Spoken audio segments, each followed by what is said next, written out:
Hello everyone, welcome to my official YouTube channel Akash Study Center. Today we will read it very important topic in English. In 40 portion I will study today. It is very important poems, class 12th.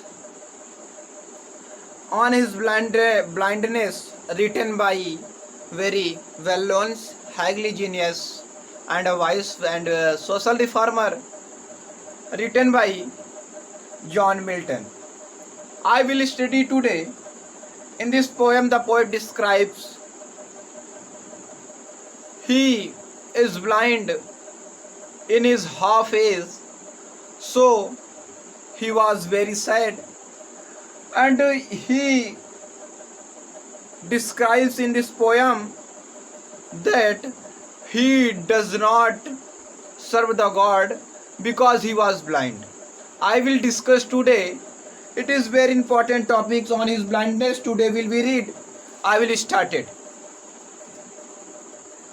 When I consider how my light is spent, are half my days in this dark words and wide, and that one talent which is the death of hide, lauded with me, useless thought my soul's more bent. My true account last he returning child doth बस. when मतलब जब I consider जब मैं सोचता हूँ how कैसे माई light is spent मेरी प्रकाश मेरे आँख की लाइट मतलब होता है ज्योत या प्रकाश, स्पेंट मतलब होता है खर्च होना. तो आँख की प्रकाश कभी खर्च नहीं होती, कभी उसे बोलते हैं अंधापन डायरेक्ट. तो when I consider जब मैं सोचता हूँ हाउ कैसे माई लाइट इज स्पेंट मेरी आँख की प्रकाश कैसी चली गई, आँख की रोशनी कैसे चली गई. Ere half my days in the dark world and wide. Ere का मतलब बिफोर, बिफोर मतलब पहले, हाफ माई डेज मतलब आधी जीवन से पहले. आधे जीवन से पहले का मतलब कि बिफोर 50 से, जैसा कि इस कविता में बताया गया कि जो राइटर थे जॉन मिल्टन वो अंधे हो गए थे 44 एज में, तो आधे से कम. In this dark world and wide, in this इस डार्क मतलब अंधेरे, वर्ल्ड मतलब संसार में, एंड वाइड, वाइड मतलब इन द वाइड मतलब होता है संसार. अंधेरा हो गया क्योंकि जॉन मिल्टन अंधे हो गए थे.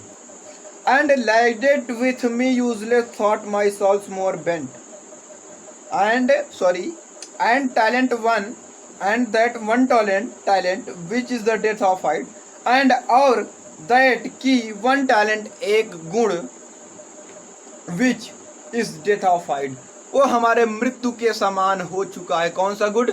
कवित्व गुण. जो पोएट हैं, पोएटिक उनकी क्वालिटीज जो है क्या हो गई, डेथ एकदम मतलब मृत्यु की तरह हो गई.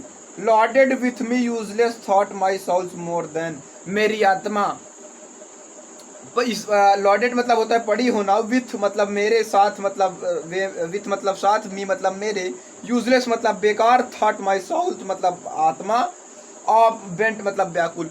मेरी ये जो एक क्वालिटी है कवित्व गुण करने की, ये एक हमारे शरीर में पड़ी हुई है. किसके समान? एक में हमारा शरीर में एक मिट्टी की तरह पड़ी हुई. मिट्टी तरह कहने का मतलब बच्चों निस्वार्थ ही पड़ी हुई है. निस्वार्थ कहने का मतलब तो न किसी कार्य की भी नहीं है. Lodged with me useless thought my souls more bent, मेरी जो आत्मा है इसके लिए व्याकुल है कि जो मैं सेवा कवित्व गुण के द्वारा नहीं कर पाया. To serve there for my maker and present. टू फिर नीचे वाली लाइन में क्या, टू सर्व मतलब सेवा करना, there for there with my maker, वो प्रार्थना करता था कि मैं, मेरी आंख अगर सही होती तो मैं गॉड की अपने कवित्व गुण के द्वारा उनकी प्रार्थना करता. तो इसके लिए वो शोक कर रहा है, वो सौरव मतलब है, मतलब दुखी है, सैड है. तो टू सर्व सेवा करने के लिए, there for my maker and present, मैं अपने आप को ईश्वर के सामने कैसे प्रस्तुत करूं या कैसे उससे बोलूं.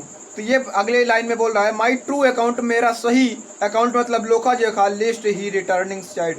चाइल्ड मतलब होता है फटकार के, कहीं हमें वो फटकार के वापस ना कर दें. माई ट्रू अकाउंट मेरा लोखा जोखा देख के. And doth God exact day labourers light denied, doth मतलब does God exact day labourers light and, तो ताकि मैं इसलिए, डज मतलब होता है डज गॉड एग्जैक्ट मतलब hope day and light denied, मुझे आशा है कि भगवान ने हमारे साथ सही ही किया होगा, उन्होंने गलत नहीं किया।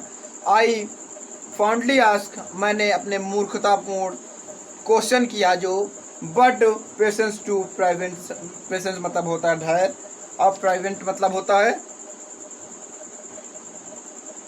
Prevent. The murmur soon replies God doth not need that, मैंने बड़बड़ाया अपने खुद में, आत्म जैसे होता है ना कि अपने खुद में बड़बड़ा लेना, तो वैसे दैट की मर्मर सून रिप्लाइज, बड़बड़ाते हुए मुझे खुद से आंसर मिला, उसका रिप्लाई आया, मेरे पास उत्तर आया, जवाब आया। God doth not need, God को, ईश्वर को किसी की आवश्यकता नहीं है। आइदर मैंस वर्क, ना किसी किसी आदमी की वर्क मतलब कार्य करने की जरूरत नहीं। On his owns gift who best, उसने जिसे बेहतर बनाया है ना ही उसके लिए उसे उपहार की जरूरत है। बियर हिज माइंड यो, बियर हिज माइंड उसका हिलाना, माइंड मतलब होता है उसका यॉक मतलब होता है हिलाना। They serve him the best he state, जिसे उसने एक सही पथ पर स्थित कर दिया है, उसके लिए बोल रहा है कि मैं उसे उपहार की आवश्यकता नहीं है, कि मैं उसे उपहार नहीं है, मैं उससे अपना खुद का कार्य करवाऊं। Is kindly 1000 at his building speed,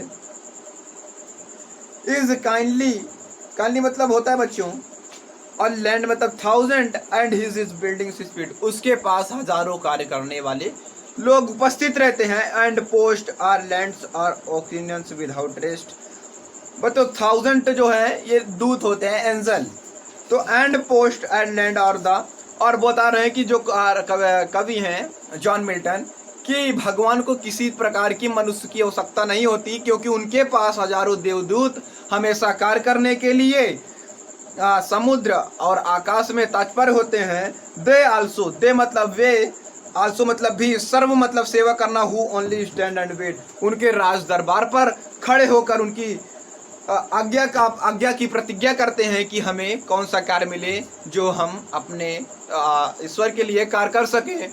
तो इस वीडियो के माध्यम से आप लोगों जैसा कि समझ में आया होगा कि सबसे पहले ईस्ट इंडिया में एक कवि जॉन मिल्टन है, वो अपने सारो या सैडनेस के बारे में पहले स्टेंजा में आपको डिस्क्राइब किया है, और दूसरे स्टेंजा में उन्होंने बताया कि भगवान को किसी प्रकार की आवश्यकता नहीं होती, जिन्होंने उन्हें जिन लोगों को उन्होंने अच्छे स्थान पर स्थापित किया, और उन्हें किसी भी प्रकार की आवश्यकता नहीं होती कि वो उनके उपहार दें, और न ही उन्हें किसी भी मनुष्य की आवश्यकता होती है कि वह उनका कार्य करें, क्योंकि उनके पास हजारों देवदूत होते हैं जो उनके कार्य के लिए हमेशा तत्पर रहते हैं, आकाश और समुद्र में और धरती में।